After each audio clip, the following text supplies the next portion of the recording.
All right, and we're live.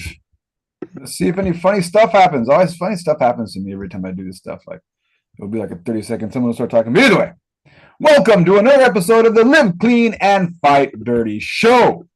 Today's topic is martial arts is supposed to be about self-defense.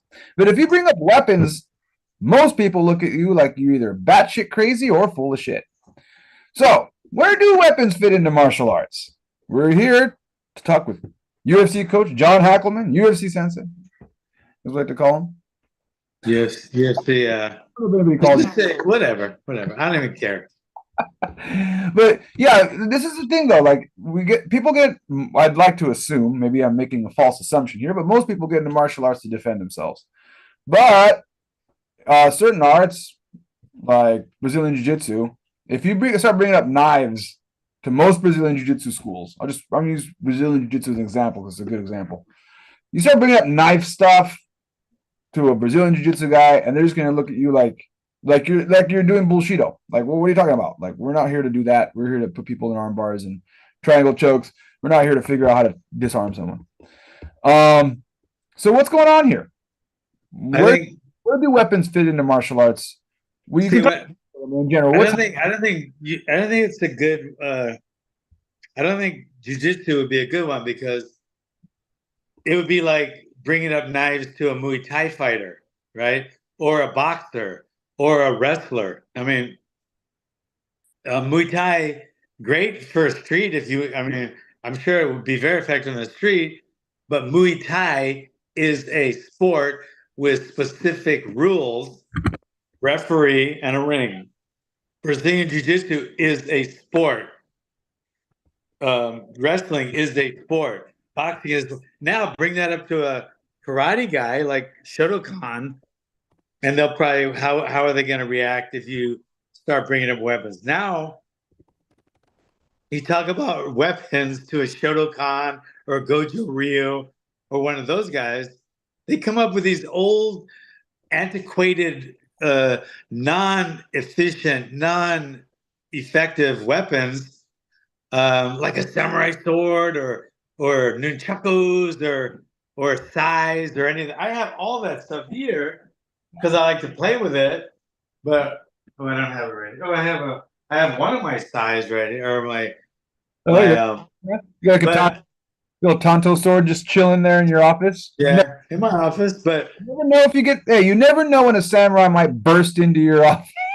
I've had stranger things happen. Let me tell you. But but so I think if it's a real self defense type system, then um, it's going to be using or at least affiliating with some real you know life saving weapons, pepper spray, um, uh, a shocker, like what a taser, or a knife, a real knife, or a gun, all weapons. Those kind of weapons, I feel like go hand in hand with real martial arts. If they're still doing nunchucks and size and stuff, that's great for the kids. Like make that an upgrade, and the kids do like that. So you can, I mean, they can make an extra class, pay a little extra, and they can do like nunchucks. You can even get foam ones and shit. So they're really good to use for that. But nobody uses them as real weapons anymore. So when they're doing, forms at a tournament with a sai and whatever else, or a bow, it's just you just look and you go, it's fucking 2024 now. I mean, what this guy stuck in like 1820? I mean, why? What's the purpose? Now, with that said, our self defense system or our martial arts system, Hawaiian Kempo, um, we're empty hand. I mean, it's an empty handed system. So everything we have is without any weapons. We don't have any equalizers. But now we have the pit equalizers, Hawaiian Kempo equalizers, And now we start using some weaponry, like we'll train, with a knife, train with pepper spray. We don't use tasers, but they're a good weapon. We don't use the sticks. We don't use thighs or bows or whatever, but we do use, you know, we use a knife, we use some pepper spray, and we'll do some knife stuff. That's outside of our curriculum, our basic curriculum, our basic Hawaiian Kempo. That's the equalizers. So we use those. That would be like the upgrade program. To use, learn more about a knife or a gun or even pepper spray. That's an upgrade. Just like, a lot of martial arts schools, their upgrade is like nunchucks and size and stuff like that. I don't feel like that's really helpful or really going to benefit the child or the kid or the adult at all. But I do see, upgrading to real equalizers that you might need someday, and I think it should be a very important part of a martial artist equalizing curriculum. So how do you get a Muay Thai guy or a Brazilian Jiu-Jitsu guy to take any? I know you said earlier, like, well, they're just not going to think about that. But I mean, how do you even get people to think about that if most of the people coming in as a coach? We'll go back to the coach. I'm sure people watching this, a lot of them are students already, and a lot of them. I already see Zen. Hello, Zen. Thank you for always supporting the show. Zen's already going off saying stuff like, my the only weapons I need is my awareness. Too bad teasers are illegal. Only Bruce Lee can get away with using nunchucks. Brass knuckles are our go-to. So obviously, like a lot of the people that watch our show do have an awareness that weapons are kind of needed. But how do you get to those people that are mostly sport, mostly just want to do their boxing, mostly just want to do their kickboxing, or just want to do their Brazilian jiu-jitsu, and they just see the knife training as a waste of time? Like, I'll just, I don't know how do you deal with that? No, there's two ways. I think number one is, um, if they're in that mode, then don't, they just train their whatever you're training at that gym. Like if one of my fighters didn't want to ever train with a gun or a knife or anything, he just wanted to do an MMA, I would just train with MMA, not worry about it. Now, once you get higher and I start using it as a way to get your second degree, third degree black belt, or even some places you have to learn some nice stuff to get your, your brown belt or something. You could add it into your curriculum that you have to do it. But a lot of fighters, I mean, a lot of fighters in the sport world, they don't want to. They don't give a shit about. It. They don't put a lot of time and energy into that. Once they become a parent, they'll probably start thinking a little more like that, especially if they have a daughter. But a lot of people aren't going to think about that. A lot of athletes don't think about, the other stuff. So 90 plus percent of the fights, the Muay Thai guy, the Jiu-Jitsu guy, the MMA guy is going to be have the way advantage. But if he needs an equalizer, like maybe there's three guys, then he's going to wish that he did some gun training and carried a gun. And if he doesn't, it's too late. And it's like remembering the parachute after you jump out of the plane. It's too late. So again, though, how do you like you said? I'll try to bring it up after they get out of the sport. Is it one of those things where you just let it go? Like, all right, well, don't come Yeah. around. Is that is that really what you're trying to get at here? Yeah, but like, what if your student doesn't want to have medical insurance? That's better to have, but we can't, live their life for them. They might not want to put their seatbelts on or, whatever. Um, So, it's just you can't live everybody's life. You can put it out there for people. Like we have some knife stuff and some gun stuff out there, and they're welcome to do it. But I'm not going to force them. Maybe I'll go make a deal sometime on an upgrade. Because it's an upgraded program.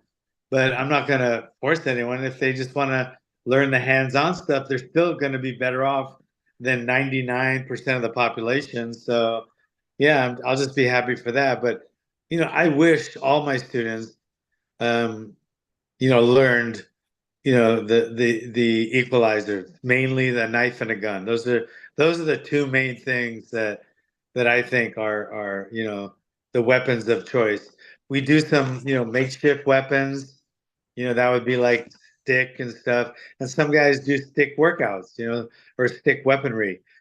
But and so I'd like that, but like I said, our Hawaiian Kempo is basically an unarmed, open hand, empty-handed system like karate.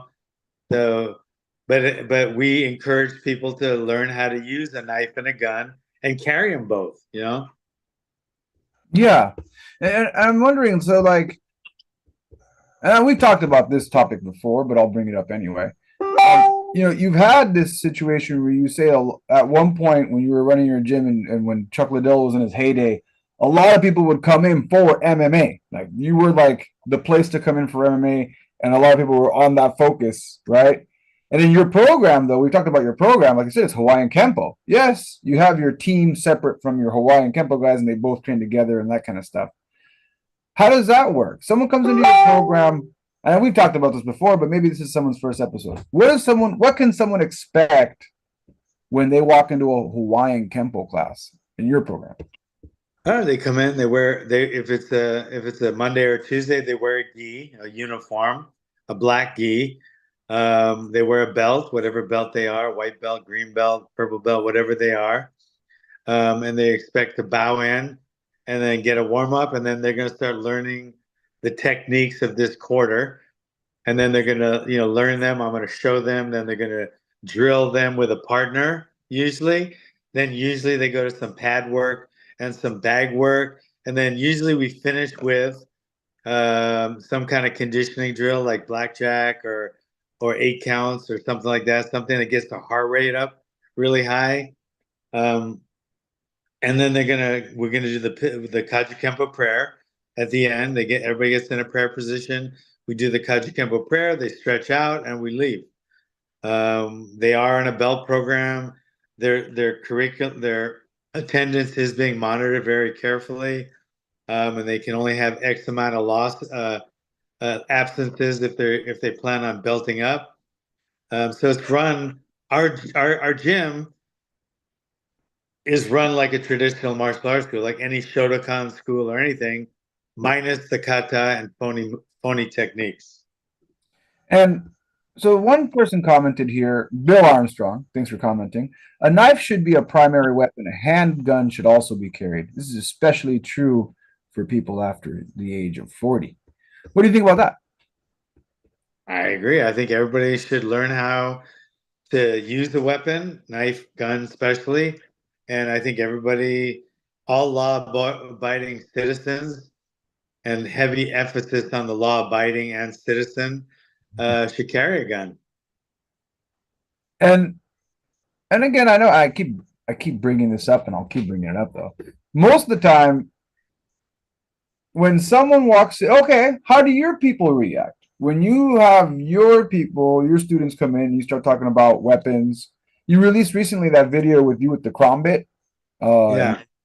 you had that technique there. How do people usually react when you start bringing up weapons and equalizers? What's their reaction to it? Most of them love it, because my group is self-defense based. That's their main goal. I mean, my Hawaiian Kemper students, very few of them ever want to go out and fight in a cage. I think out of probably say 200 adult students, maybe four of them might want to fight someday. Maybe 10 of them might want to, maybe 15 of them might want to compete in a light contact kickboxing tournament or a jiu-jitsu tournament. Um, but very few of them want to get into the cage and really, really fight. That's just not my students. Then my fight team, that's all they want to do is get in the cage and fight. So I kind of have two little gyms within the same building.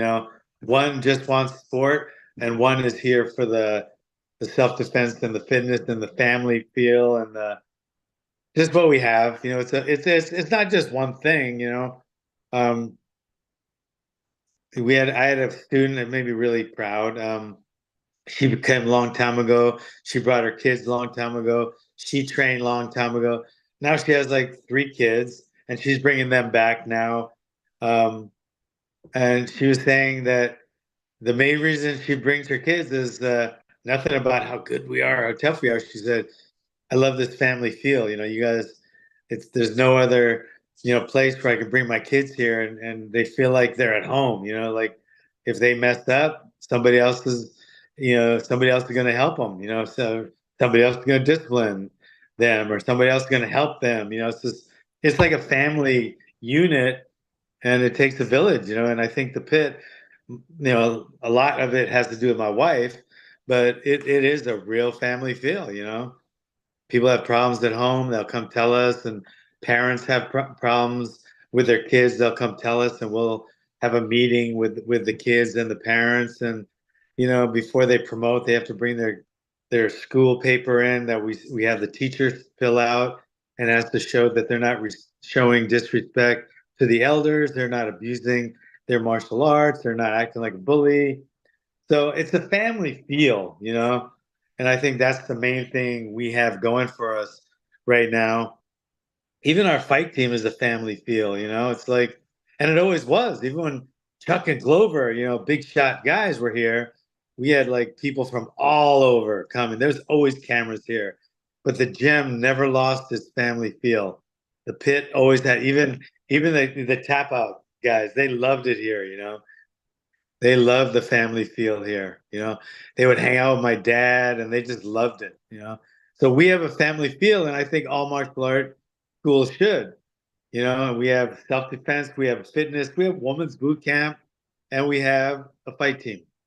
Huh. So yeah, So so it's kind of a little bit of everything going on, which allows you to have a different niche of students, like a different type of mentality of students. A question that came in here, Bobby G. I am going to get to your question soon. Chuck Eschlin, if I said that right. Ever heard of verbal judo? what is it? Have you ever heard of verbal judo? Yes, yes. What Yeah, do you that's think about verbal judo and weapons and self defense? I Oh, think verbal judo is good, and if you got some drunk guy in a bar, maybe he's your cousin and he's mouthing off too much, so you try to tone him down with some verbiage, like you throw him with a word. You say, "Come on now, come on, let's all get along here, settle it down. Come on, let's talk," or hey, whoa, I don't want to fight. I don't want to fight. Let's not get this out of hand. We're all adults here. It's that kind of, like trying to tone someone. You're trying to talk a guy out of a fight. If you can talk the guy out of a fight, it's not the kind of guy that we're training for. The kind of guy that we're training for is attacking you already. You can't verbal your judo out of a prison rape situation. That's what my mom used to always say. But you can left hook your way out, running double leg takedown your way out, or rear choke your way out of a prison rape situation. So my mom would always say, focus on those things that can. Don't spend or waste your time on things that can't. your mom was hardcore. So my mom was brutal. It's Bobby G. Bobby G asks, he's got a few questions, and Bobby, we're going to get through your question one at a time here. Your first question was, hi, is Dutch kickboxing better for MMA than Muay Thai?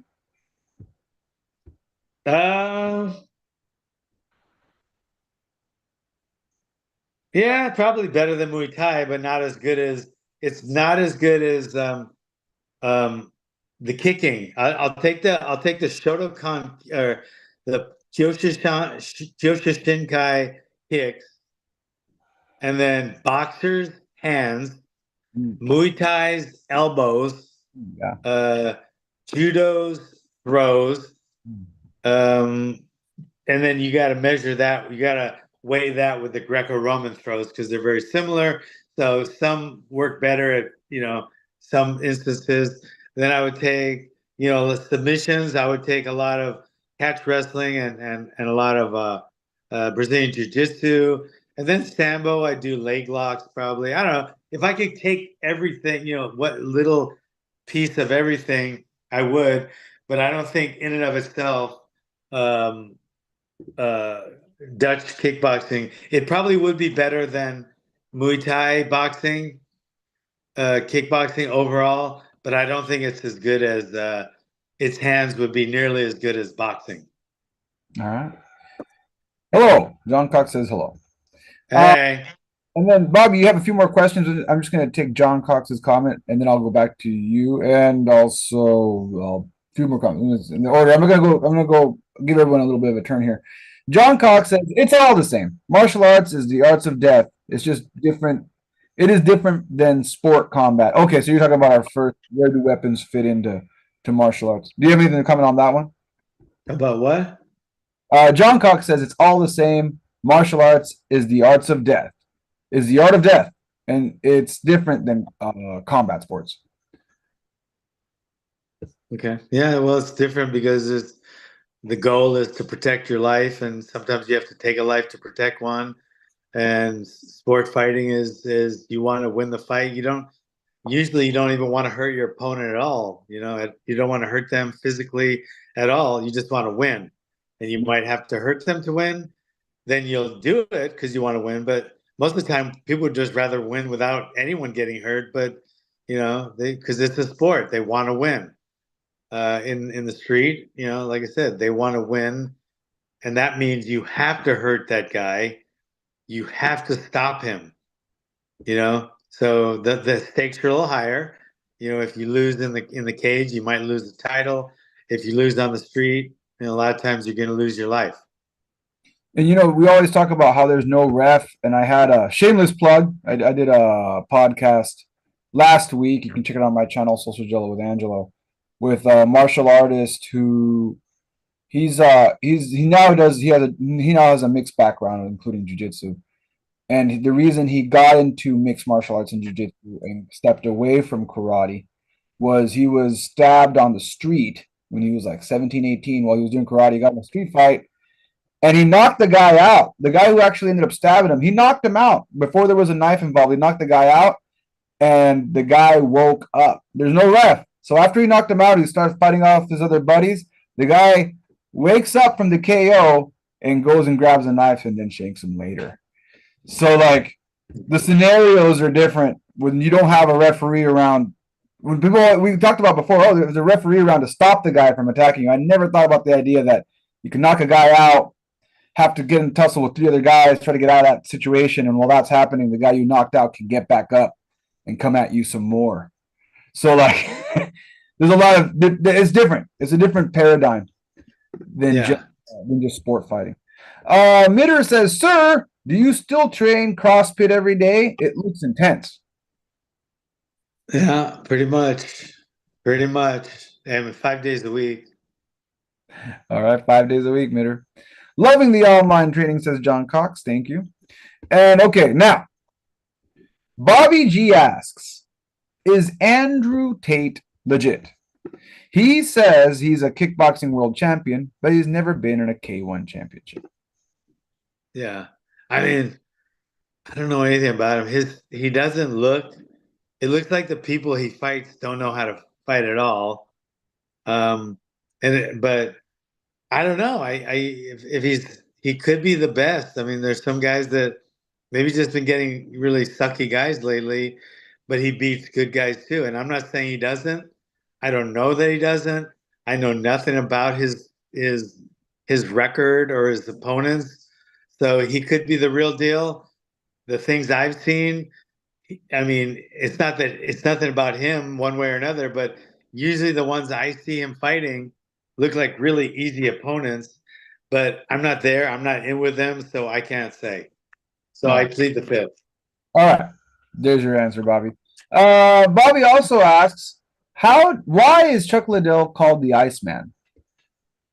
Because his first or second fight, okay, first of all, before his fighting, he was real calm and cool, just all the time with situations. Like He's never lost his cool, like road rage, or he never had that kind of stuff. And then before his fight, I would get nervous, and he never did. So I started calling him the Iceman because of that. All right, because he never gets. He never got worked up in the dressing room. He never, got nervous. He just always like ice. Cool as ice. That's where it came from. It came from me. Like most of the nicknames, they come from me. So there's your answer. Bitter says thank you. Bobby G says martial arts means war. So martial arts also includes weapons like knives and guns. So there is martial arts in modern weapons. And I think that's the thing that we were mentioning earlier about modern weapons versus older weapons and how a lot of places focus on older weapons and really, if you're going to train for nowadays, you better be checking out some modern I weapons. know, why are people still using the sai and the bow and the this and the that? If you're gonna spend that much time on, because that must take a lot of time practicing that shit. If they spend half their time just working on their gun, they'll be safe. You're not gonna get a bow in a fucking bar fight. You know what I mean? I mean, it's just You got pull somebody stick. jumps down the street. You're not gonna have a bow. Why not? If you're an adult, if you're an adult in this, and you might have a family someday, you want to protect them. You learn how to use a real weapon. Unless, like a lot of people, that's their life, that's their job. They have all time. They have plenty of time to practice with their gun, their knife, and their bow and their nunchucks. More power to you. God bless you for that. That's great. But you guys that don't have all that extra time, and martial arts isn't your life, it's your hobby, and you don't have that much time, spend the time working with weapons that will do you some good if you ever really need them. Don't waste time with the shenanigans of the phony old school or not even old school weapons, the antiquated weapons that are useless. They're antiquated. They're definitely like from 100 years ago. The idea of a three-sectional staff. You see, you know what I'm talking about, right? Like Yeah. it's you think nunchucks are difficult to use. The idea of a three-sectional staff, if you don't know what I'm talking about, it's like three pieces of wood tied by two different chains. It's a nunchuck. It's like a nunchuck, but three. Yeah, It's it's like so dumb.